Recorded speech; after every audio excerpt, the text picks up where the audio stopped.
name is Elias Wekesi.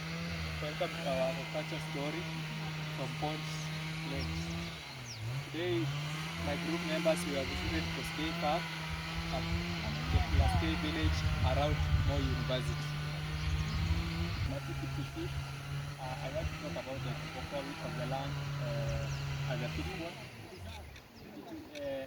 To my left, I have the land is gently slope to avoid flooding. We have the vegetation around the fish pond to avoid the surface runoff. And then another thing, we have vegetation trees to avoid exposure to sunlight. The type of the soil that we have at the fish pond is clay soil. This is to prevent the water. It's ideal for water retention.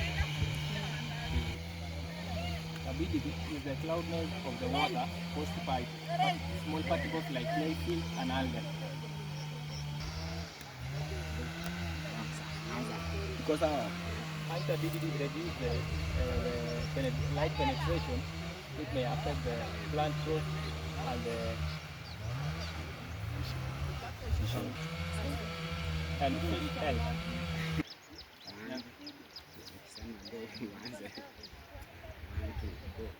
Excess nutrients such as nitrogen, runoff, and degrade vegetation may cause algal blooms and dissolve oxygen to reduce. Sawa.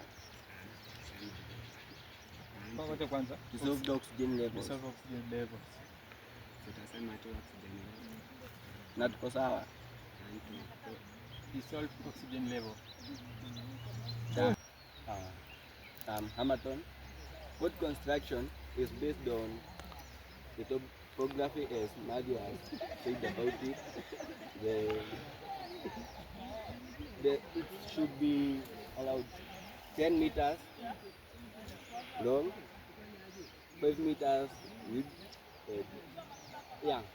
It should be like a rectangle. The depth should be 1.5 on one side and the other one 2 meters.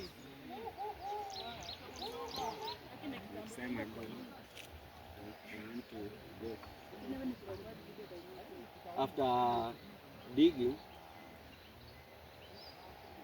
you should use some manila paper, or if the soil, like here we have this soil, so there is high water retention, so water cannot get to drain quickly. The inlet should have a filter to prevent residues from entering the pod and some foreign materials. Then on the other side there should be an outlet where there should be a sieve to prevent fish from escaping. At the outlet there should be a filter system to prevent the contamination of water, as the source of water is a river. Aquatic management, there are factors you should consider, like water temperature, the water pH. The ideal water pH should be 6.5, 7.5. You can use liming fertilizer to neutralize the water. Then the water temperature should be 26 degrees Celsius to 27 degrees Celsius. Also factors like measuring ammonia and nitrate should be considered. Such a disc to measure the turbidity, which was the cloudiness of the water. Use tools like aerators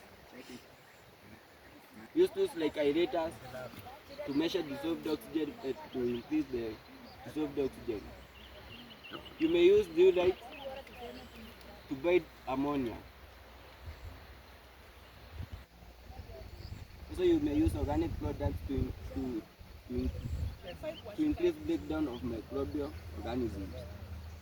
Fishing. In spawning or fishing, we may use spawning, brood spawning, and net spawning. We use mouth brooding. My name is Ruth Chepkoech. My name is Ruth Chepkoech. I'm going to talk about feeding. Under feeding, we have types of feeding. For example, the commercial feed. Under the commercial feed, we have the extruded feed. Under the extruded feed,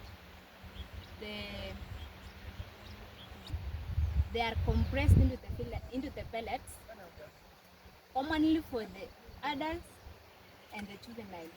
For example, the floating pellets. Then we have the pellets feed. Under the pellet feed, they are compressed at an high pressure and at an high pressure and temperature, and they are so tilapia. It is an omnivore that can be fed by the agricultural, fed by commercial feeds and the food source, for example, the algae. And then under the types of feed, we have the aquatic plants. Aquatic plants, the tilapia are commonly fed by the aquatic plants, for example, the duckweed, and also the food waste or the kitchen waste.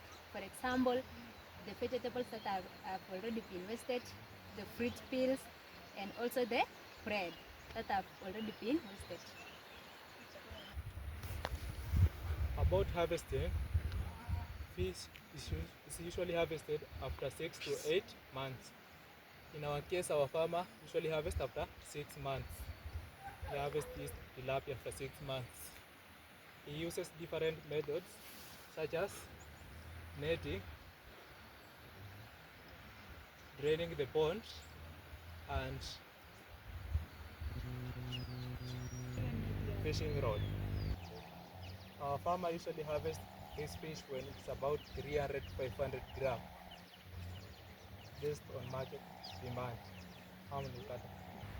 After harvesting, our farmer usually sells this fish at a local market near his farm.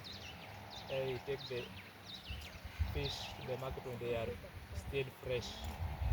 For storage, we usually use smoking and sun drying to preserve the fish.